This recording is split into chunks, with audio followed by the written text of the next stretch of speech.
जय हिंद। स्वागत है आप सभी का एडुप्रेटर के यूट्यूब के चैनल पे। आज से हम लोग एक लेक्चर सीरीज स्टार्ट कर रहे हैं जिसमें हम लोग ये जो रशिया और यूक्रेन वॉर चल रहा है इसके बारे में एकदम डिटेल में पढ़ेंगे। ये सीरीज़ जो होगी 3 या 4 वीडियो लेक्चर की होगी जिसमें हम लोग एक एक चीज़ को अच्छे से समझते हुए चलेंगे। हम लोग ये जानेंगे कि रशिया और यूक्रेन का वॉर क्यों चल रहा है, इसके पीछे का रीज़न क्या है, ये नाटो क्या है ना, क्योंकि नाटो के वजह से ही रशिया और यूक्रेन वॉर हो रहा है अभी। और क्या इस नाटो के वजह से, जिसके वजह से रशिया और यूक्रेन में वॉर या रशिया यूक्रेन क्राइसिस चल रही है, क्या इस नाटो के वजह से वर्ल्ड वॉर 3 भी हो सकता है, ये भी हम लोग समझेंगे। तो सबसे पहली चीज़ क्या है? सबसे पहली चीज़ ये है कि आप लोग इस चैनल को सब्सक्राइब कर लीजिए ताकि जब भी अगली नेक्स्ट वीडियो अपलोड हो तो आप लोगों को मिल जाए। दूसरा चीज़, अगर ये जितनी भी वीडियो लेक्चर सीरीज चल रही है, अगर इन सब का पीडीएफ चाहिए तो आप सभी लोग टेलीग्राम ग्रुप को ज्वाइन कर लीजिए। टेलीग्राम पे जाइए, एडुप्रेटर सर्च करिएगा और जो ग्रुप मिलेगा उसको ज्वाइन कर लीजिएगा, या फिर टेलीग्राम का लिंक जो है डिस्क्रिप्शन बॉक्स में दिया हुआ है। दूसरी चीज़, इस टेलीग्राम ग्रुप में हम लोग MCQs भी सेंड करते हैं, तो आप जाके MCQs देख सकते हैं, उसको सॉल्व कर सकते हैं। और तीसरी चीज़ क्या है कि आप हम लोगों को फेसबुक, इंस्टाग्राम या ट्विटर पे फॉलो कर सकते हैं। इन तीनों जगह पे हम लोग जीएस के जितने भी एग्ज़ाम में आने वाली चीज़ें हैं, जैसे हिस्ट्री, ज्योग्राफी, पॉलिटी, इन सब के इन्फोग्राफ अपलोड करते हैं। इस इन्फोग्राफ का फ़ायदा क्या होता है? इस इन्फोग्राफ का ये फ़ायदा है कि आप लोगों को एक पिक्चर दी जाएगी, एक ही पिक्चर के अंदर किसी भी टॉपिक पे, जिस टॉपिक के ऊपर भी ये पिक्चर होगी या ये इन्फोग्राफ बना होगा, उस टॉपिक का सब कुछ, सारी इंफॉर्मेशन, सारे कंटेंट सिर्फ और सिर्फ एक फ़ोटो में आपके पास हो जाएंगे। तो इससे रिवीजन करना काफ़ी ज़्यादा आसान होता है। तो आप हम लोगों को फेसबुक, इंस्टाग्राम, ट्विटर पे फॉलो कर लीजिए इन्फोग्राफ्स के लिए। और दूसरा, अगर आपको इस लेक्चर का PDF चाहिए और अगर आप लोगों को MCQ सॉल्व करना है GS का, तो आप हम लोगों का टेलीग्राम ग्रुप ज्वाइन कर लीजिए। सबसे पहली चीज़ हम लोगों को जो इस वीडियो लेक्चर में पढ़ना है वो पढ़ना है नाटो के बारे में।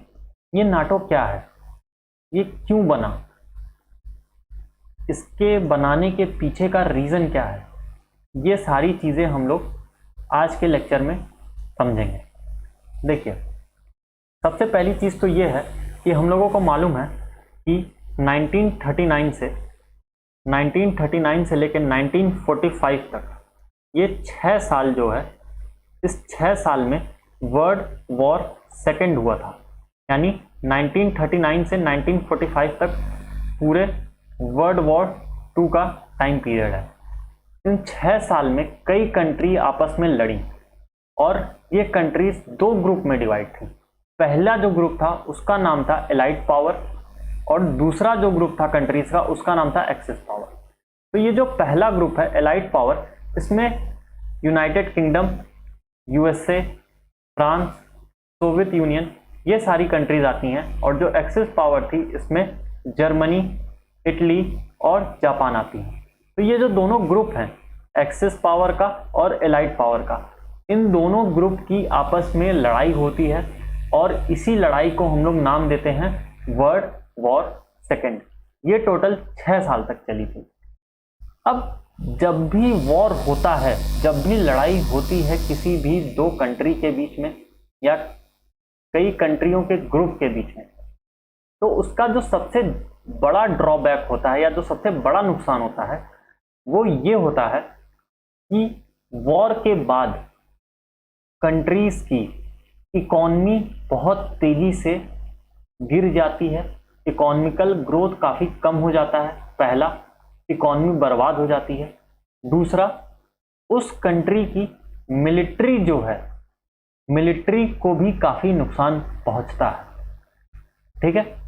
तो सेकेंड वर्ल्ड वॉर के बाद, जो कि 1939 से 1945 तक चला, इस सेकेंड वर्ल्ड वॉर के बाद क्या होता है कि ये सारी कंट्रीज जो आपको सामने दिख रही हैं, सिर्फ यही कंट्री नहीं, इनका इम्पैक्ट दूसरे कंट्रीज के ऊपर भी पड़ता है और सबकी जो है इकोनॉमिकल ग्रोथ रुक जाती है, स्लो हो जाती है और इन सारे कंट्रीज के मिलिट्री के ऊपर भी काफ़ी ज़्यादा असर पड़ता है। ठीक है। तो अब जब वर्ल्ड वॉर सेकेंड खत्म होता है 1945 में, ठीक है, 1945 में वर्ल्ड वॉर सेकेंड के खत्म होने के बाद वर्ल्ड में दो बहुत ज़्यादा पावरफुल कंट्रियां इमर्ज होती हैं। वो दोनों कौन सी हैं? पहली कंट्री जो है, जो काफ़ी ज़्यादा पावरफुल होके इमर्ज हो रही है, पहले कंट्री का नाम है USSR, ठीक है। USSR पहली ऐसी कंट्री है जो काफ़ी ज़्यादा तेज़ी से पावरफुल होके इमर्ज होती है वर्ल्ड वॉर सेकेंड के बाद। और दूसरी कंट्री जो है वर्ल्ड वॉर सेकेंड के बाद काफ़ी तेज़ी से बढ़ती है, वो है US। ये US और USSR, ये दो कंट्री काफ़ी तेज़ी से एक नई पावर की तरह उभरती हैं। पूरे वर्ल्ड में इस टाइम पे सिर्फ दो ही कंट्रीज थी जो काफ़ी ज़्यादा पावरफुल थी। पहला USSR था और दूसरा US था, ठीक है। अब जाहिर सी बात है, अगर दो पावरफुल लोग हैं, दो पावरफुल कंट्रीज हैं, तो दोनों एक दूसरे के अगेंस्ट हो जाएंगे, ठीक है। अब क्या होता है, अब USA और USSR ये दो मेन पावरफुल कंट्रीज हैं। इन दोनों की आइडियोलॉजी में थोड़ा सा डिफरेंस होता है। इन दोनों की आइडियोलॉजी में डिफरेंस क्या है? जो USSR है, ध्यान से सुनिए, ये जो USSR है ये सोशलिस्ट के ऊपर ज़्यादा दबाव देती है। ये कैसी है? ये एक सोशलिस्ट है। और वहीं पे बात करें अगर हम लोग USA की, तो USA कैसा है? USA कैपिटलिस्ट को ज़्यादा फेवर करता है। USA कैपिटलिस्ट है, USA कैसा है? कैपिटलिस्ट है। और USSR सोशलिस्ट है, USSR सोशलिस्ट है। तो यहाँ पे USA और USSR के बीच में कॉन्फ्लिक्ट शुरू हो जाता है और ये दोनों कंट्री के बीच में स्टार्ट हो जाती है वॉर।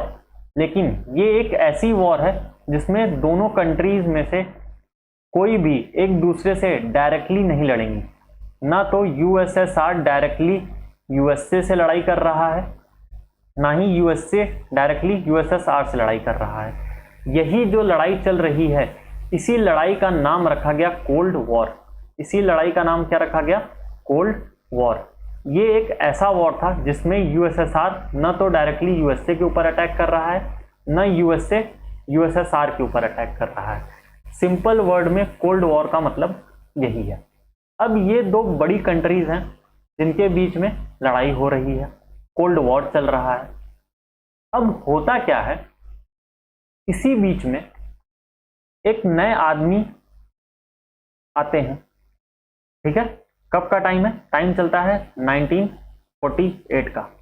1948 का टाइम है। 1948 में ये जो भाई साहब आप लोग को दिख रहे हैं सामने, है ना, स्मार्ट से, ये भाई साहब की एंट्री होती है 1948 में। ये भाई साहब हैं कौन? ये भाई साहब जो है 1948 में जिनकी एंट्री हो रही है, इनका नाम है जॉर्ज मार्शल। क्या नाम है? George martial. जॉर्ज मार्शल कौन है? ये जॉर्ज मार्शल जो है ये सेक्रेटरी ऑफ स्टेट हैं। कौन है? ये सेक्रेटरी ऑफ स्टेट हैं। कहाँ के? US के। US के सेक्रेटरी ऑफ स्टेट जो हैं जॉर्ज मार्शल, ये 1948 में आते हैं और कहते हैं कि क्यों ना हम सभी लोग में मतलब वेस्टर्न यूरोप जो है, जॉर्ज मार्शल कहते हैं कि क्यों ना वेस्टर्न यूरोप की जितनी भी कंट्रीज हैं सब आपस में एक साथ मिल के, है ना, वेस्टर्न यूरोप की जितनी भी कंट्री हैं सारी कंट्रीज एक साथ मिल के एक दूसरे को कोऑपरेट करते हुए और एक दूसरे की म्यूचुअल रिकवरी की जाए जो वॉर हो रहा है उससे। बेसिकली 1948 में USA के secretary of state George Marshall जो है ये कहते हैं कि क्यों ना जितनी भी वेस्टर्न यूरोप की कंट्रीज हैं हम सभी आपस में एक दूसरे से कोऑपरेट करें और साथ में रिकवर किया जाए।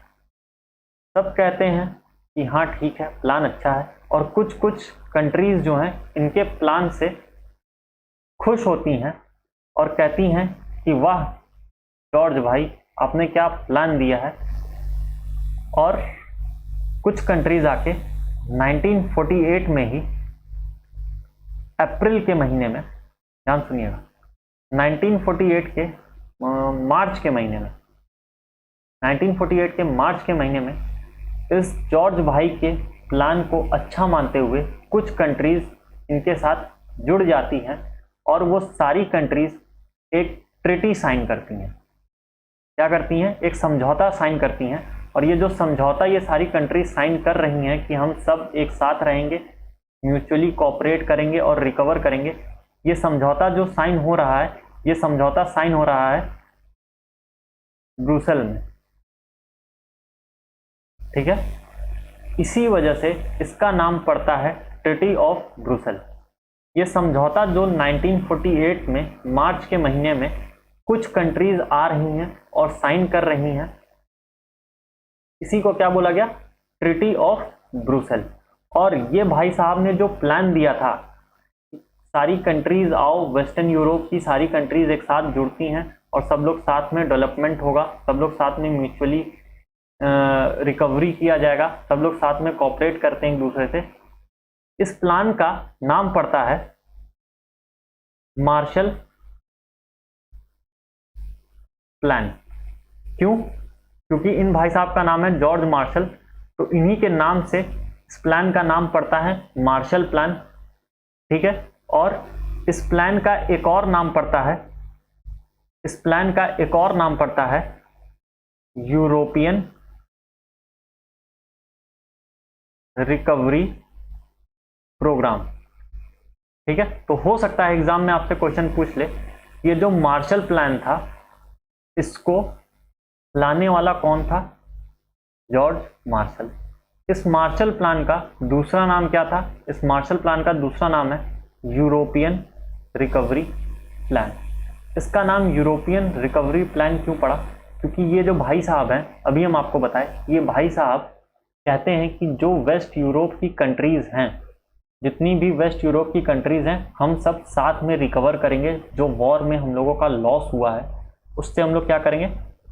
साथ में रिकवर करेंगे और हम लोग साथ में मिलजुल के रहेंगे। यूरोप के जितनी भी कंट्रीज हैं, अब हम लोग वापस वॉर में नहीं इन्वॉल्व होंगे, हम लोग आपस में नहीं लड़ेंगे, साथ में मिलजुल कर रहेंगे और साथ में हम लोग रिकवरी करेंगे, अपनी इकॉनमी को अच्छा करेंगे और अपनी मिलिट्री को पावरफुल बनाएंगे।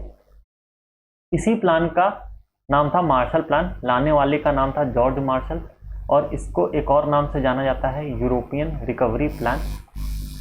और इस प्लान में 1948 में कुछ कंट्रीज एग्री करती हैं और इस प्लान में एक समझौता करती हैं, और ये समझौता होता है ब्रुसेल में, और इसी समझौते का नाम होता है ट्रीटी ऑफ ब्रुसेल।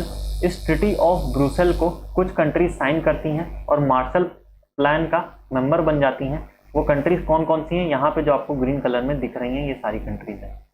ये सारी कंट्रीज क्या करती हैं? ट्रीटी ऑफ ब्रुसेल को साइन करती हैं 1948 में और मार्शल प्लान का हिस्सा बन जाती हैं। अब ये ट्रीटी ऑफ ब्रुसेल को साइन करने वाली कौन कौन सी कंट्रीज थी? तो पहली है बेल्जियम, दूसरी है नेदरलैंड, फिर चौथी है फ्रांस, फिर उसके बाद है लग्जमबर्ग और यूके। ये सारी कंट्रीज एक साथ आती हैं, ट्रीटी ऑफ ब्रुसेल को साइन करती हैं और ये सारी कंट्रीज एक ग्रुप बना के रहना शुरू कर देती हैं। फिर ठीक नेक्स्ट ईयर 1949 में क्या होता है? देखिए 1949 के अप्रैल के महीने में, कब? 1949 के अप्रैल के महीने में क्या होता है? इसी ग्रुप में, ये जो मार्शल भाई ने ग्रुप लेके आया था, मार्शल प्लान या यूरोपियन रिकवरी प्रोग्राम, इसी ग्रुप में कुछ और कंट्रीज आके ऐड होती हैं 1949 के अप्रैल महीने में। और ये कंट्रीज कौन कौन सी हैं? ये वो सारी कंट्रीज हैं जो कि नॉर्थ अटलांटिक ओशन को टच करती हैं। फॉर एग्जांपल ये देखिए, ये क्या है? अटलांटिक ओशन है, यहाँ पे भी अटलांटिक ओशन है, ये साउथ अटलांटिक ओशन है और ये नॉर्थ अटलांटिक ओशन है। तो 1949 के अप्रैल के महीने में जितनी भी कंट्रीज हैं जो कि नॉर्थ अटलांटिक ओशन को टच करती हैं, जैसे कनाडा हो गया, यूनाइटेड स्टेट हो गया, मैक्सिको हो गया, डेनमार्क हो गया, ठीक है, आयरलैंड हो गया, यूके हो गया, आयरलैंड हो गया, फ्रांस हो गया, पुर्तगाल हो गया, स्पेन हो गया, नॉर्वे हो गया, यानी जितनी भी कंट्री ये अटलांटिक ओशन को टच कर रही हैं, यानी इधर की ये सारी कंट्रीज, ठीक है, ये सारी कंट्रीज मिलती हैं, ठीक, ये सारी कंट्रीज एक साथ मिलती हैं 1949 में। और ये सारी कंट्रीज कहाँ पे मिल रही हैं? ये सारी कंट्रीज मिल रही हैं वॉशिंगटन में। कहाँ पे मिल रही हैं? वॉशिंगटन में। ये सारी कंट्रीज 1949 के अप्रैल के महीने में मिल रही हैं वॉशिंगटन में, और ये सारी कंट्रीज जो हैं इस ग्रुप में ज्वाइन हो जाती हैं, एक समझौता करते हुए इस ग्रुप में ज्वाइन हो जाती हैं, और इसी समझौते का नाम पड़ता है ट्रीटी ऑफ वॉशिंगटन। इसी समझौते का नाम क्या पड़ता है? Treaty of Washington. क्यों? क्योंकि ये वॉशिंगटन में ये ट्रीटी हो रही है, ये समझौता वॉशिंगटन में ये सारी कंट्रीज कर रही हैं। और इसमें कौन कौन सी कंट्रीज हैं? तो वो सारी कंट्रीज हैं जो कि नॉर्थ अटलांटिक के पास है, ठीक है, वो सारी कंट्रीज जो नॉर्थ अटलांटिक ओशन के पास हैं, वो सारी कंट्रीज लगभग सारी कंट्रीज इस ट्रीटी को साइन कर रही हैं, ठीक है। इस वजह से इसका एक और नाम पड़ गया नॉर्थ अटलांटिक ट्रीटी। क्या नाम पड़ गया? North Atlantic treaty. अब अपने ये जो मार्शल भाई थे, ये क्या बोले थे? ये बोले थे कि जो कोल्ड वॉर चल रहा है यूएसएसआर और यूएस के बीच में, इस चीज से, इस यूएसएसआर से बचने के लिए, इस यूएसएसआर के अगेंस्ट हम लोग एक ग्रुप बनाते हैं। इस ग्रुप का काम क्या रहेगा कि यूरोप में जो भी नुकसान हुआ उसको रिकवर करें, और हम लोग साथ में एक साथ कोऑपरेट करें, एक दूसरे पे अटैक ना करें। अब इसी ग्रुप में 1948 में क्या हो रहा है? इसी ग्रुप में 1948 में बेल्जियम, नेदरलैंड, फ्रांस, लग्जमबर्ग और यूके आके ज्वाइन हो जा रहे हैं ट्रीटी ऑफ ब्रुसेल के तहत, ठीक। फिर 1949 में क्या हो रहा है? अप्रैल के महीने में ट्रीटी ऑफ वॉशिंगटन हो रही है, और उसमें ये नॉर्थ अटलांटिक ओशन से जितने भी टच कर रहे हैं बहुत सारे लोग आके ज्वाइन हो जाते हैं। इसमें कौन कौन से आके ज्वाइन हो रहे हैं? तो अगर इसमें देखेंगे तो यूएस, ठीक है, यूएस ज्वाइन हो रहा है, कनाडा ज्वाइन हो रहा है, यहाँ पे पुर्तगाल है, ये पुर्तगाल ज्वाइन हो रहा है, ठीक है, इटली ज्वाइन हो जा रही है, इसमें यूके ज्वाइन हो रहा है, आयरलैंड ज्वाइन हो रहा है, डेनमार्क ज्वाइन हो रहा है। ऐसे करते हुए बहुत सारी कंट्रीज इसमें ज्वाइन होती हैं। कब की बात है ये बात है 1949। अब ये 1949 में जितनी भी कंट्रीज ट्रीटी ऑफ वॉशिंगटन के को साइन करके ज्वाइन हुई हैं, ठीक है, ये सारी कंट्रीज क्या करती हैं? ये सारी कंट्रीज अपना एक ग्रुप बनाती हैं, और ये सारी कंट्रीज अपना ग्रुप बनाने के बाद एक ऑर्गेनाइजेशन बना लेती हैं, और इन्हीं सारे कंट्रीज का जो ऑर्गेनाइजेशन है ये कहलाता है नाटो। और इसको इसलिए बनाया गया है ताकि जितनी भी यूरोप की कंट्रीज हैं ये सब किसके अगेंस्ट खड़ी हो सकें, ये सब किसको रोक सकें? ये सारी कंट्री यूएसएसआर के अगेंस्ट खड़ी हो सकें, यूएसएसआर को रोक सकें। तो यूएसएसआर को रोकने के लिए नाटो जो है बनाया गया था, ठीक है। ये पूरी थी नाटो की हिस्ट्री कि किस तरीके से और किस लिए नाटो बना, किस तरीके से बना। पहला पॉइंट ये आपको क्लियर हो चुका है, ठीक है। दूसरा, किस लिए बना? यूएसएसआर से बचने के लिए, यूएसएसआर के अगेंस्ट में नाटो का गठन हुआ था। ये एक ऑर्गेनाइजेशन बनाई गई थी, इसमें बहुत सारे लोग जुड़ते गए। फिर क्या होता है? ये नाटो बन गया। नाटो बना किसके अगेंस्ट? यूएसएसआर के अगेंस्ट बना। नाटो किस लिए बन रहा है? यूएसएसआर के अगेंस्ट बन रहा है, यूएसएसआर को रोकने के लिए बन रहा है, ठीक। अब इसके बाद क्या हुआ? यूएसएसआर को रोकने के लिए नाटो बना। अब 2009 में नाटो के अंदर एक बड़ा चेंज होता है। 2009 क्यों इंपॉर्टेंट है नाटो के लिए? देखिए, हम सभी लोगों को पता है कि फ्रांस भी नाटो से जुड़ा था, ठीक है। कब जुड़ा? 1949 में, ठीक है। 1949 में क्या होता है कि फ्रांस भी जुड़ता है, ठीक। अब 1949 में जब फ्रांस जुड़ता है उसके कुछ टाइम बाद यानी 1966 में, कब? 1966 में फ्रांस 1966 में नाटो को छोड़ देता है। क्या करता है फ्रांस? नाटो से अपने आप को हटा लेता है। अब 1966 में ऐसा क्या हो गया कि फ्रांस अपने आप को नाटो से हटा लिया? फ्रांस अपने आप को नाटो से इसलिए हटाता है क्योंकि नाटो में यूएसए का और यूके का, यूनाइटेड स्टेट ऑफ अमेरिका और यूनाइटेड किंगडम, इन दोनों का डोमिनेंस नाटो में बहुत ज़्यादा हो जाता है। ठीक है, नाटो में एक यूएसए और दूसरा यूनाइटेड किंगडम, इन दोनों का डोमिनेंस इतना ज़्यादा हो जाता है कि 1966 में, कब? 1966 में फ्रांस अपने आप को नाटो से अलग कर लेता है। कब कर रहा है? 1966 में। लेकिन 2009 में फ्रांस वापस से आके रीजॉइन कर लेता है नाटो को। नाटो को फ्रांस 2009 में आके फिर से ज्वाइन कर लेता है। इसलिए 2009 का जो ईयर है ये नाटो के लिए इंपॉर्टेंट है और आपके एग्जाम पॉइंट ऑफ व्यू से भी इंपॉर्टेंट है। हो सकता है एग्जाम में क्वेश्चन ये आपके सामने क्वेश्चन पेपर में दिख जाए कि वो कौन सी ऐसी कंट्री थी जो 1966 में नाटो को छोड़ दी थी और 2009 में फिर से नाटो को ज्वाइन कर ली थी। तो इसका आंसर क्या होगा? फ्रांस। फ्रांस एक ऐसी कंट्री है जो 1966 में नाटो को छोड़ी और 2009 में फिर से नाटो को ज्वाइन कर लेती है। और 1966 में फ्रांस का नाटो को छोड़ने का रीज़न क्या था? बस यही रीज़न था कि यूएसए और यूनाइटेड किंगडम, इन दोनों का डोमिनेंस नाटो में बहुत ज़्यादा हो चुका था। इस वजह से क्या हो गया था? फ्रांस विड्रॉ कर दिया था। ठीक है, अब हम लोगों को नाटो के बारे में कुछ इंपॉर्टेंट फैक्ट्स, कुछ इंपॉर्टेंट पॉइंट्स पता करना है, जानना है, सीखना है। सबसे पहला और सबसे इंपॉर्टेंट पॉइंट नाटो के बारे में जो हम लोगों को जानना है और याद रखना है वो क्या है? और इसी पॉइंट की वजह से रशिया और यूक्रेन का मैटर चल रहा है जो नेक्स्ट वीडियो में आप लोगों को समझा जाए। पॉइंट पहला क्या है? पहला पॉइंट ये कहता है कि अगर कोई भी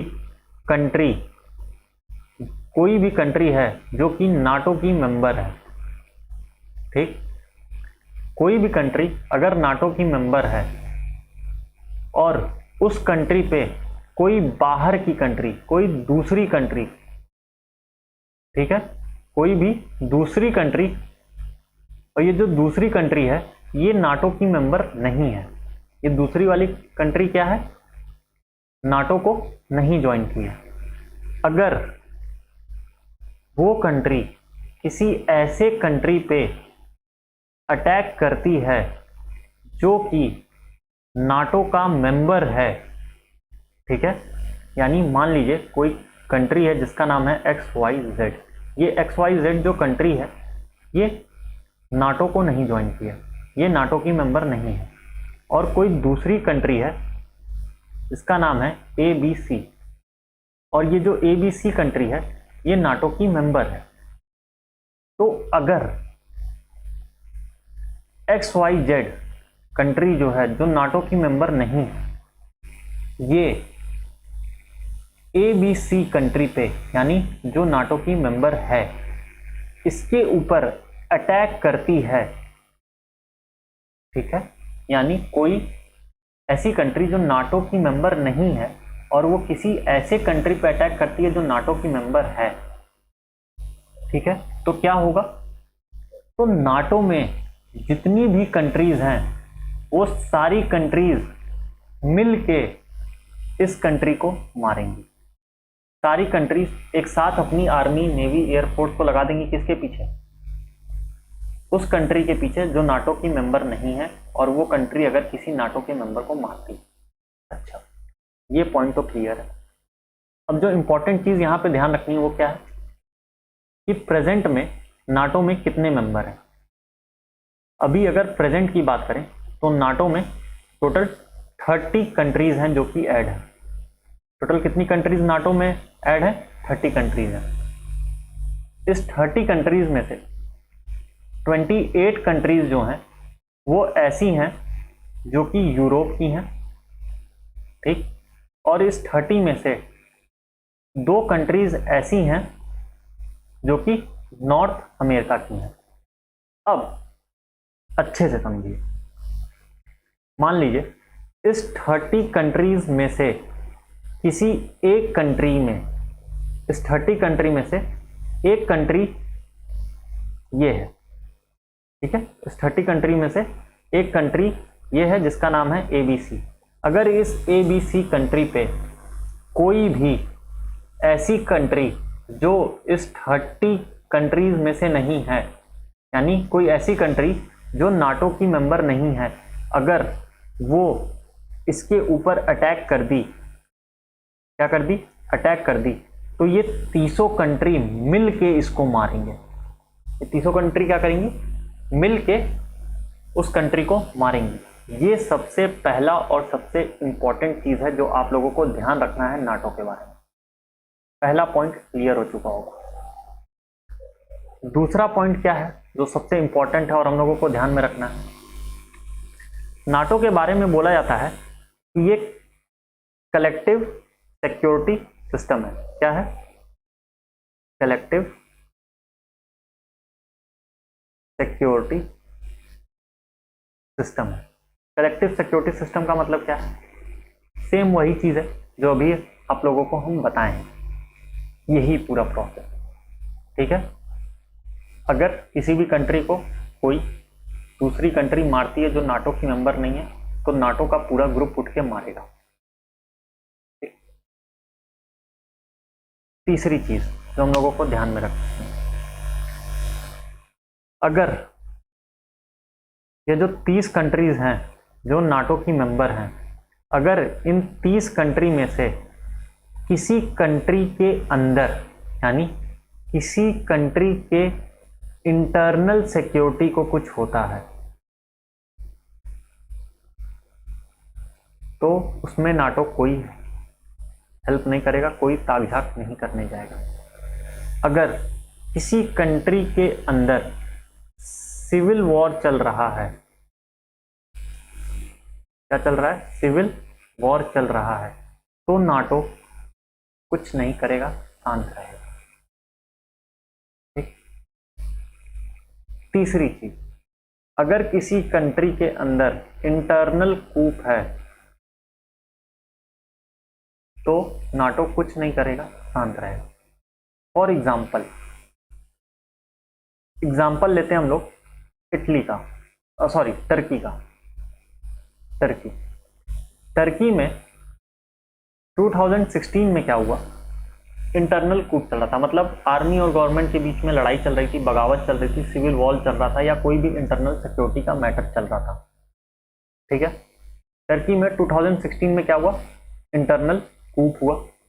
इस इंटरनल कूप में नाटो एकदम शांत था, एकदम चुप था, कुछ भी नहीं बोला। यानी अगर किसी कंट्री में, अगर कोई कंट्री है और वो नाटो की मेंबर है और उस कंट्री में इंटरनल डिस्टरबेंस कुछ चलता है, अगर उस कंट्री का इंटरनल मैटर है, उस कंट्री के बाउंड्री के अंदर की कोई चीज है, उसमें कोई दूसरी कंट्री नहीं इन्वॉल्व है, तो ऐसे मैटर में नाटो कुछ नहीं बोलेगा। यानी अगर इंटरनल सिक्योरिटी का मैटर है किसी कंट्री का, किसी कंट्री में सिविल वॉर चल रही है या किसी कंट्री में इंटरनल कूप चल रहा है, तो ऐसे मैटर में नाटो कुछ भी नहीं करेगा। यह है तीसरा रूल। अब हम लोग को देखना है चौथा रूल क्या है, चौथा इंपॉर्टेंट पॉइंट क्या है। चौथा इंपॉर्टेंट पॉइंट यह है कि इसमें जितने भी मेंबर हैं, यानी इसमें जो 30 मेंबर हैं, ये सारे मेंबर एक दूसरे की रिस्पेक्ट करेंगे, ठीक है, एक दूसरे की रिस्पेक्ट करेंगे। इनके अंदर म्यूचुअल कोऑपरेशन होना चाहिए। क्या होना चाहिए? म्यूचुअल कोऑपरेशन होना चाहिए। और ये सभी डेमोक्रेसी को समझे और डेमोक्रेसी की रिस्पेक्ट करें। ये सारी कंट्री एक दूसरी कंट्रीज की, जितनी भी 30 कंट्रीज का ग्रुप है, सभी की लिबर्टी की रिस्पेक्ट करें, सभी की आज़ादी की रिस्पेक्ट करें। और हर कंट्री दूसरे कंट्री की जो नाटो से जुड़ी हुई है दूसरे कंट्री की रूल ऑफ लॉ को फॉलो करेगी, मतलब मानेगी या रिस्पेक्ट करेगी। ये तीसरा मैटर है, ठीक है, सॉरी चौथा पॉइंट है। अब पांचवा पॉइंट क्या है, और पांचवा पॉइंट अभी आपको जो है पीछे के एक पॉइंट से मैच होगा। पांचवा पॉइंट क्या है? पांचवा पॉइंट ये है कि इस नाटो में जो 30 मेंबर्स है ना, ये जो 30 कंट्रीज का ग्रुप है, ये 30 कंट्री थोड़ा थोड़ा फंड देगी। इसको सभी कंट्री फंड देगी नाटो को, और इसी फंड से नाटो क्या करता है, इसी फंड से नाटो सारा काम करता है, सारी चीजें देखता है, संभालता है। यानी नाटो को फंड करती हैं वो सारी कंट्रीज जो इसकी मेंबर है, पहली चीज। लेकिन ये फिफ्थ पॉइंट इंपॉर्टेंट क्यों है? ये फिफ्थ पॉइंट इंपॉर्टेंट इसलिए है और इसका कलर इसलिए चेंज किए हैं क्योंकि नाटो में जो फंड आता है ना, इस फंड का जितना भी नाटो का बजट है या जितना भी नाटो को टोटल फंड आता है, उसका 3/4 पूरे नाटो के बजट का 3/4 कौन देता है? यूएस देता है, ठीक है। पूरे नाटो के बजट का 3/4 कौन दे रहा है? यूएस दे रहा है। इस वजह से यूएसए का डोमिनेंस बहुत ज़्यादा है किस पे? नाटो पे। और अगर आप लोगों को याद होगा तो अभी हम यहाँ पे क्या बताए थे कि कि फ्रांस क्या कर दिया था 1966 में? फ्रांस 1966 में नाटो को छोड़ दिया था, नाटो से खुद को विड्रॉ कर लिया था। क्यों विड्रॉ किया था? क्योंकि यूएसए का डोमिनेंस नाटो पे बहुत ज़्यादा हो गया था, ठीक है। यूएसए का डोमिनेंस नाटो पे ज़्यादा क्यों हो गया था? क्योंकि यूएस जो है नाटो के टोटल फंड का 3/4 अकेले देता है, और इसी वजह से फ्रांस जो है नाटो से अलग हुआ था 1966 में, क्योंकि यूएस का डोमिनेंस बहुत ज़्यादा था। लेकिन 2009 में फ्रांस फिर से वापस आके जुड़ जाता है। तो ये कुछ इम्पोर्टेंट पॉइंट्स थे नाटो के बारे में, ठीक है। अब नाटो से रिलेटेड जितनी भी चीज़ थी ये सारी चीज़ें ख़त्म हो चुकी हैं। अब हम लोग एक चीज़ समझते हैं जो बहुत बेसिक चीज़ है। वो क्या है? देखिए, हम क्या बताएं कि जो नाटो था, ये नाटो बना क्यों? यूएसएसआर के अगेंस्ट। अब अगर यूएसएसआर के अगेंस्ट यूएस ने नाटो को बनाया है, नाटो को फंड कर रहा है, काफ़ी अच्छे से फंड कर रहा है, तो जाहिर सी बात है यूएसएसआर चुप तो नहीं बैठेगा। अगर यूएसएसआर के अगेंस्ट नाटो को खड़ा किया जा रहा है तो जाहिर सी बात है यूएसएसआर भी कुछ न कुछ अच्छा करेगा और अपने आप को स्ट्रांग बनाएगा। फॉर एग्जाम्पल, अगर आपका कोई दुश्मन है, आपका कोई दुश्मन अपने आप को ज़्यादा पावरफुल बना रहा है, लोगों से मदद ले लेके, लोगों को साथ में जोड़ते हुए, तो जाहिर सी बात है आप भी ऐसा करेंगे, आप भी जो है अपनी पावर इंक्रीज करेंगे। तो यूएसएसआर भी अपनी पावर को इंक्रीज कर रहा था। अब किस तरीके से यूएसएसआर जो है अपने आप को स्ट्रॉन्ग कर रहा था नाटो के अगेंस्ट, ये चीज़ हम लोग समझेंगे। लेकिन उससे पहले एक चीज़ हम लोग और समझ लेते हैं कि ये जो नाटो है इसका ऑब्जेक्टिव क्या है। नाटो का ऑब्जेक्टिव क्या है? नाटो का ऑब्जेक्टिव समझ लीजिए। नाटो क्या बोलता है? कहता है कि हम सभी मेंबर क्या करेंगे, एक दूसरे की फ्रीडम को बचाए रखेंगे, ठीक है। हम सभी लोग क्या करेंगे, एक दूसरे को सिक्योरिटी देंगे। हम सभी लोग क्या करेंगे, जो नॉर्थ अटलांटिक वाला एरिया है, नॉर्थ अटलांटिक ओशन के पास का एरिया है, वहाँ पे इंटरनल पीस को और सिक्योरिटी को मेंटेन करके रखेंगे। यूरोप और अटलांटिक का जो एरिया है, यूरोप के साइड का और अटलांटिक का साइड का जो एरिया है, यहाँ पे सिक्योरिटी मेंटेन करेंगे हम सभी लोग मिल के एक साथ। हम सभी लोग एक साथ अपने डिफेंस को स्ट्रॉन्ग करेंगे। हम सभी लोग एक साथ क्या करेंगे, सिक्योरिटी अरेंज करेंगे। कोऑपरेशन के साथ हम लोग क्या करेंगे, क्राइसिस मैनेजमेंट में भी एक दूसरे के साथ खड़े रहेंगे। इसके साथ साथ हम लोग अपनी आर्मी में, अपने आर्मी को स्ट्रॉन्ग करने के लिए, अपने मिलिट्री को स्ट्रॉन्ग करने के लिए रिफॉर्म्स किया करेंगे, अपने आर्मी को मॉडर्नाइज करेंगे, और अपने आर्मी को ट्रांसफॉर्म करते रहेंगे टाइम टाइम पे। ये सारा चीज़ें था नाटो के बारे में। अब देखिए, क्या अभी हम बताएं कि अगर यूएस नाटो को बना रहा है, नाटो को फंड कर रहा है, तो यूएसएसआर भी अपनी प्रोटेक्शन के लिए कुछ ना कुछ करेगा। तो इसी वजह से यूएसएसआर भी अपना एक अलग से ग्रुप बनाता है। क्या करता है, ये जो यूएसएसआर है, अब यूएसएसआर भी क्या करेगा, अपना ग्रुप बनाएगा, अपने आप को स्ट्रॉन्ग करेगा। और यूएसएसआर जो अपनी ऑर्गेनाइजेशन बनाता है, इसको बोलते हैं वॉरसॉ पैक्ट। इसको क्या बोलते हैं, वॉरसॉ पैक्ट। ठीक, अब यहाँ पे देखिए आप लोग, इस वाले मैप में अगर हम लोग देखें तो इसमें जितनी भी कंट्रीज आप लोगों को दिख रही है, एक सेकेंड, इस वाले में जितना भी ब्लू ब्लू दिख रहा है, ये सारी कंट्रीज किसकी मेंबर है, नाटो की मेंबर है। अब इतनी कंट्रीज से खुद को बचाने के लिए यूएसएसआर ने भी क्या किया, यूएसएसआर भी अपना एक ग्रुप बनाता है और उस ग्रुप में ये यहाँ पे जितनी कंट्रीज आपको दिख रही हैं जो रेड कलर से हैं, इन सारे कंट्रीज को एक ग्रुप के अंदर ज्वाइन करता है और इसी का नाम पड़ता है वॉरसॉ पैक्ट, यूएसएसआर। ठीक है, कौन, यूएसएसआर। ये यूएसएसआर भी अपना एक ग्रुप बनाता है और इसमें बहुत सारे कंट्रीज को ऐड करता है और इसी ग्रुप का नाम पड़ता है वॉरसॉ एक्ट। ठीक है, इसी ग्रुप का नाम क्या है, Warsaw pact, treaty of friendship, cooperation and mutual assistant. इसका दूसरा नाम क्या है, या इसको एक और किस चीज से जानते हैं नाम से हम लोग, treaty of friendship, cooperation and mutual assistant. हो सकता है कि एग्जाम में पूछ ले कि वॉरसॉ पैक्ट को और किस नाम से जाना जाता है, treaty of friendship, cooperation and mutual assistant. अच्छा, एक चीज और यहाँ पे ध्यान दीजिएगा आप लोग, यहाँ पे जब नाटो के बारे में बता रहे थे तो नाटो का, ये नाटो है, नाटो नाम है, इस नाटो का एक और नाम है। इस नाटो को हम लोग क्या करते हैं, एक और नाम से जानते हैं। इसका फ्रेंच में नाम होता है ओटैन, नाटो का ठीक उल्टा, NATO नाटो और OTAN, यानी नाटो का ठीक उल्टा क्या है, ओटैन है। और ओटैन नाटो का एक दूसरा नाम है फ्रेंच में। ठीक है, ठीक उसी तरीके से यूएसएसआर ने जो बनाया था वॉरसॉ पैक्ट, ये क्या है, ये इसको बोलते हैं treaty of friendship, cooperation and mutual assistant. अब देखिए, ये वॉरसॉ एक्ट क्या है, हम लोग इसको समझते हैं कि ये वॉरसॉ पैक्ट सबसे पहले बना क्यों। वॉरसॉ पैक्ट जो है, ध्यान से देखिएगा, वॉरसॉ पैक्ट जो है 1955 में बना था।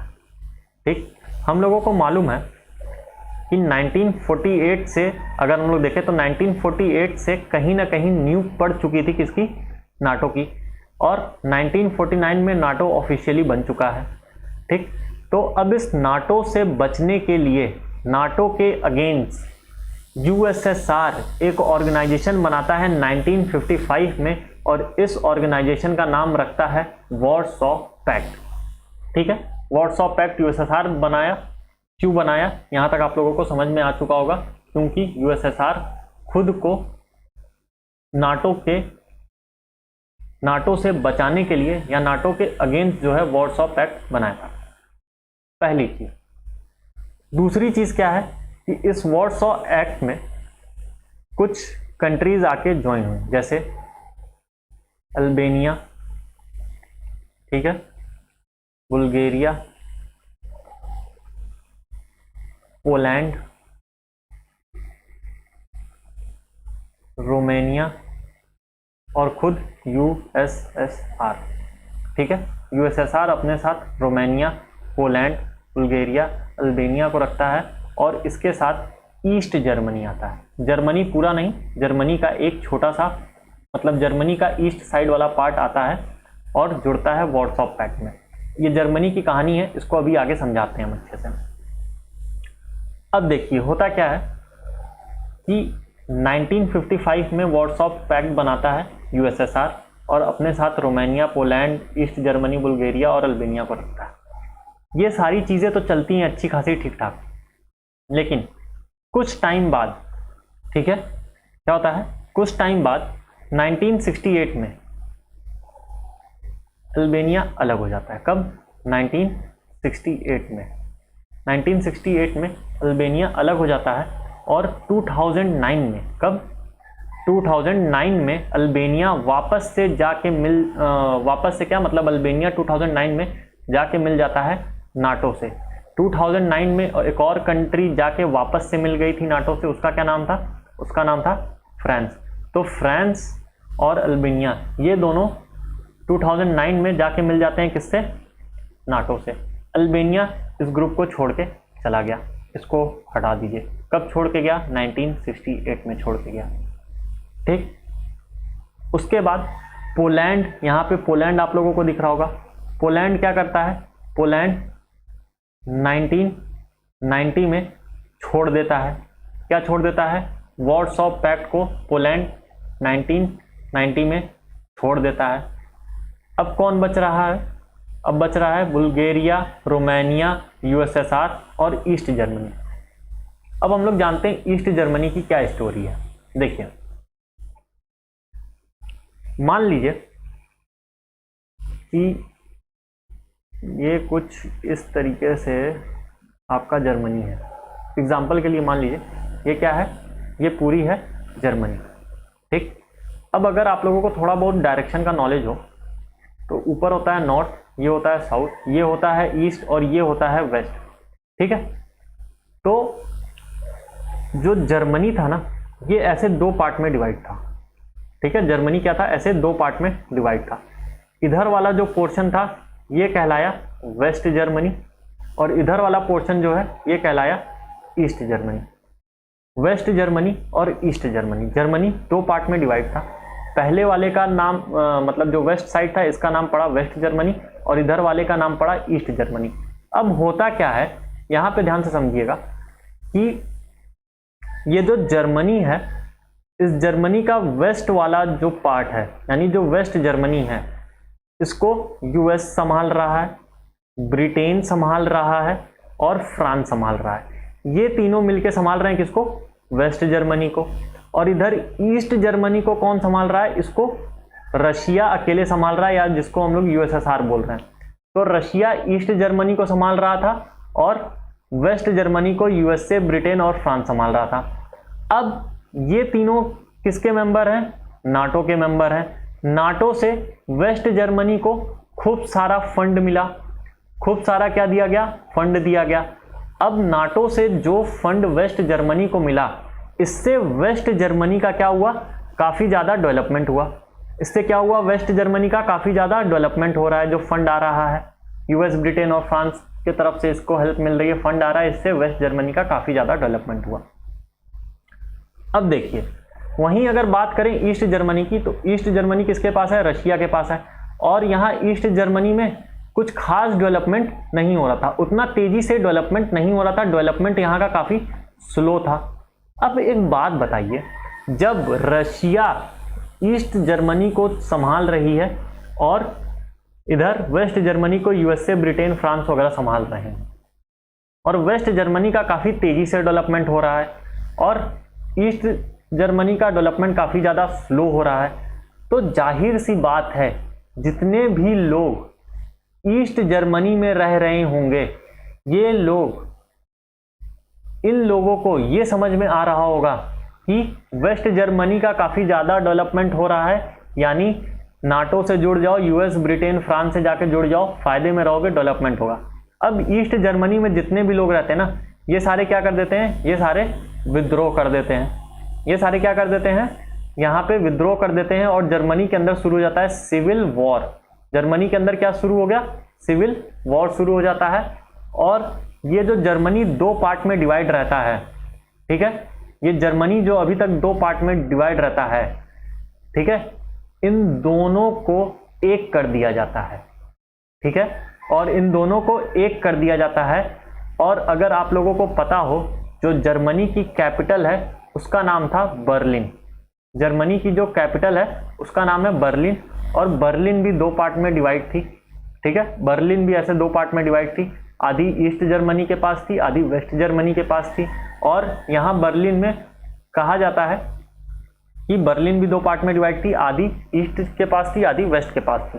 अब जब ईस्ट जर्मनी में सिविल वॉर स्टार्ट हुआ तो ईस्ट जर्मनी के लोग क्या बोले कि वेस्ट जर्मनी में ज़्यादा डेवलपमेंट हो रहा है, हम लोग चाहते हैं कि हम लोग वेस्ट जर्मनी का हिस्सा बन जाए। तो अब ये जो एक दीवार थी ईस्ट जर्मनी और वेस्ट जर्मनी के बीच में, जिसको बोला जाता है वॉल ऑफ बर्लिन, क्या बोला जाता है? Wall of Berlin. ये जो वॉल थी बर्लिन की, ये टूट जाती है। क्या होती है? वॉल ऑफ बर्लिन जो है ये टूट जाती है और जर्मनी के बीच की दरार खत्म हो जाती है और जर्मनी क्या होता है? जर्मनी हिस्सा बन जाता है किसका? जर्मनी अब एक हो चुका है और अब जर्मनी जाके जुड़ जाएगा किससे? अब जर्मनी जाके जुड़ जाएगा किससे? नाटो से। तो जर्मनी भी जाके नाटो से जुड़ जाता है कब? 1990 में। तो 1990 में जर्मनी भी पूरे तरीके से जाके किससे मिल जा रहा है? नाटो से मिल जा रहा है। तो क्या ये कह सकते हैं कि ये जो वार्सो पैक्ट में जर्मनी था ये भी चला गया है किसके पास? 1990 में नाटो के पास। अब नाटो का मेंबर जर्मनी भी बन गया है, पोलैंड भी छोड़ के चला गया, अल्बेनिया भी छोड़ के चला गया। ठीक है, बच कौन रहा है? यूएसएसआर, रोमानिया और बुल्गारिया। अब ध्यान से सुनिएगा, होता क्या है कि ये जो इतना बड़ा यूएसएसआर रहता है ना, ये कुछ वजह से टूटने लगता है। कुछ वजह से क्या होता है? यूएसएसआर टूटने लगता है। देखिए एक चीज समझिएगा, ये जो यूएसएसआर है, इस यूएसएसआर में टोटल 15 कंट्रीज थी। इन 15 कंट्रीज का एक ग्रुप था, इन 15 कंट्रीज का एक ग्रुप था जिसको बोला जाता था यूएसएसआर। इन 15 कंट्रीज के ग्रुप के अलावा इसमें अल्बेनिया, ठीक है, बुल्गारिया और जर्मनी का ईस्ट वाला पार्ट, पोलैंड और रोमानिया, ये सब आके ऐड हुए थे इससे। अब क्या होता है कि ये जो यूएसएसआर है ना, जिसमें 15 कंट्रीज हैं, ये कंट्रीज यूएसएसआर को छोड़ के जाने लगती हैं। ये कंट्रीज क्या करती हैं? यूएसएसआर को छोड़ के जाने लगती हैं और यूएसएसआर क्या होने लगता है? टूटने लगता है। यूएसएसआर के बारे में नेक्स्ट क्लास में हम लोग अच्छे से पढ़ेंगे, ठीक है। जो नेक्स्ट वीडियो लेक्चर होगा उसमें यूएसएसआर के बारे में सारी चीजें जानेंगे। अब जब यूएसएसआर टूटने लगता है ना, तो ये सारी जो कंट्रीज रहती हैं सारी छोड़ के जाने लगती हैं। इस वजह से क्या होता है?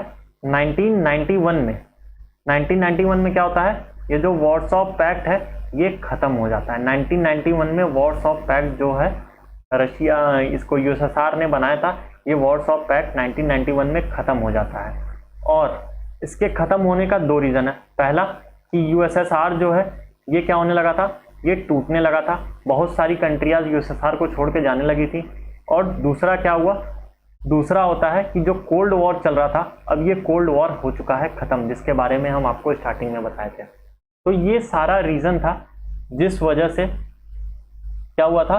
वार्सो पैक्ट खत्म हो चुका था। पहला यूएसएसआर टूटने लगा था। जो यूएसएसआर इस वार्सो पैक्ट को बनाया था, इस यूएसएसआर के अंदर टोटल 15 कंट्रीज थी। यूएसएसआर में से 15 कंट्री में से कंट्रीज कुछ कंट्रीज छोड़ के जाने लगी। इस वजह से भी जो वार्सो पैक्ट में जो कंट्रीज मेंबर थी वो भी छोड़ दी, वार्सो पैक्ट को छोड़ के चली गई, नाटो के साथ मिल गई कुछ, और कुछ क्या हुआ?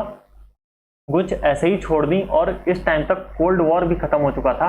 तो वार्सो पैक्ट को 1991 में यूएसएसआर बंद कर देता है, डिसॉल्व कर देता है।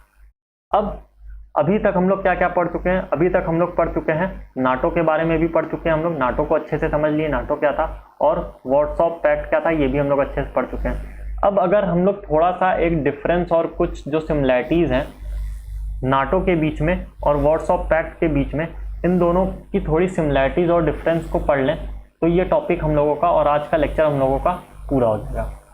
अब नाटो में और वार्सो पैक्ट में एक जो सिमिलैरिटी है वो ये है कि दोनों जो है अपने आप को, नाटो भी बना था और वार्सो पैक्ट भी बना था। दोनों किस लिए बना था? कि आउटसाइड फोर्सेस जितनी हैं, जितनी भी बाहर की फोर्सेस हैं या कंट्रीज हैं, उन सब से खुद को बचाने के लिए नाटो भी बना था। ठीक है, नाटो भी इसलिए बना था ताकि अगर कोई बाहर की कंट्री आके अटैक करती है नाटो के ऊपर, तो नाटो की जितनी कंट्रीज हैं वो सारी मिल के एक होकर लड़े और उसको हरा दे।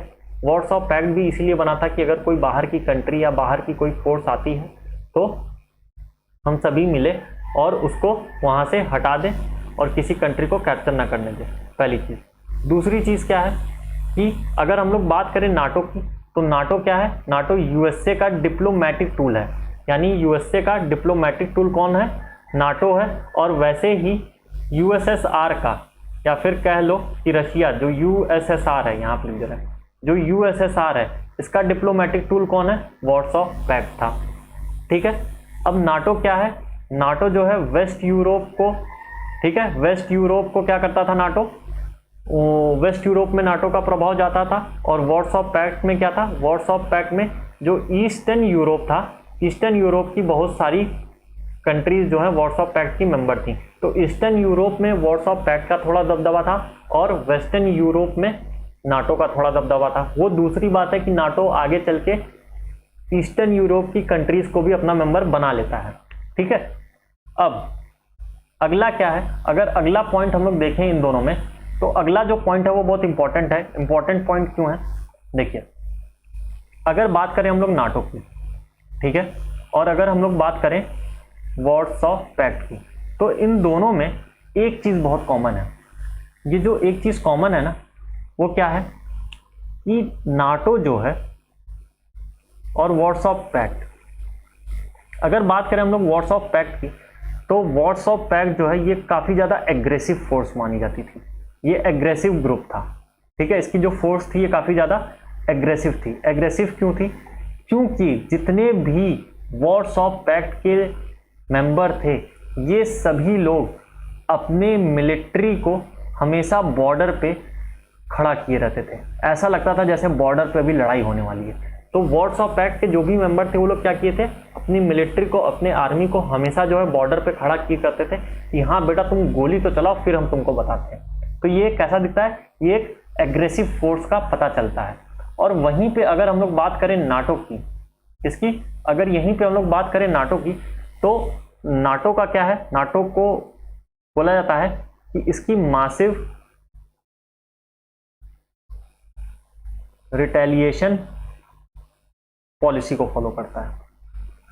वॉर्सो पैक्ट क्या करता है, एग्रेसिव पॉलिसी, एग्रेसिव फोर्स को फॉलो करता है, और नाटो क्या करता है, मासिव रिटेलिएशन पॉलिसी को फॉलो करता है। अब ये मासिव रिटेलिएशन पॉलिसी क्या है, देखिए, ये चीज है, इस पॉलिसी का ये कहना है, नाटो का ये कहना है कि अगर कोई कंट्री नाटो से जाके मिलती है, जैसे अभी 30 कंट्रीज हैं, अभी 30 कंट्रीज इसकी मेंबर हैं, तो इस 30 कंट्रीज के ऊपर अगर कोई बाहर की कंट्री आके अटैक कर रही है तो नाटो क्या करेगा, नाटो यूज कर देगा न्यूक्लियर वेपन को। ठीक है। नाटो क्या बोलता है, नाटो एक पॉलिसी को फॉलो करता है। वो पॉलिसी क्या है, मासिव रिटेलिएशन पॉलिसी। इस पॉलिसी में नाटो ये बोलता है कि मेरे जितने भी मेंबर हैं, हम 30 लोग जो मेंबर हैं, अगर इस 30 में से किसी एक के ऊपर भी कोई बाहर का आके अटैक करेगा तो नाटो क्या करेगा, न्यूक्लियर वेपन का यूज कर लेगा। ये है नाटो की मैसिव रिटेलिएशन पॉलिसी। और वहीं पे वॉर्सो पैक्ट क्या यूज करता था, वॉर्सो पैक्ट एग्रेसिव पॉलिसी का यूज करता था। यानी ये हमेशा अपने बॉर्डर के आसपास काफी ज्यादा हाई मिलिट्री पर्सनल को डिप्लॉय करके रखा रहता था। ऐसा लगता था जैसे वॉर का माहौल है। लेकिन होता क्या है, अभी तक ये हुआ है कि वॉर्सो पैक्ट जो है खत्म हो चुका है 1991 में, लेकिन नाटो अभी भी चल रहा है। ठीक है। तो नाटो और वॉर्सो पैक्ट, इन दोनों की हिस्ट्री हम लोग एकदम अच्छे से पढ़ चुके हैं। अब जो अगला हम लोगों का लेक्चर होगा, इस अगले लेक्चर में हम लोग पढ़ेंगे कि रशिया और यूक्रेन की लड़ाई क्यों चल रही है, इस नाटो के वजह से। ठीक है। और अगले ही लेक्चर में हम लोग रशिया की भी कहानी सीखेंगे कि रशिया जो यूएसएसआर है, वो उसमें 15 कंट्रीज जो थी वो कैसे एक साथ आई थी, और फिर ऐसा क्या हो गया कि यूएसएसआर में से कुछ कंट्रीज, जो 15 कंट्रीज का ग्रुप था, उस 15 कंट्रीज ने छोड़ के, और वो 15 कंट्रीज में से कुछ कंट्री यूएसएसआर को छोड़ के चली गई, और यूएसएसआर थोड़ा छोटा होके अब रशिया बन गया है। तो ये सारी चीज़ें भी हम लोग नेक्स्ट वीडियो लेक्चर में कवर करेंगे। तब तक के लिए टाटा, बाय बाय, जय हिंद। मिलते हैं नेक्स्ट वीडियो लेक्चर में। Thank you.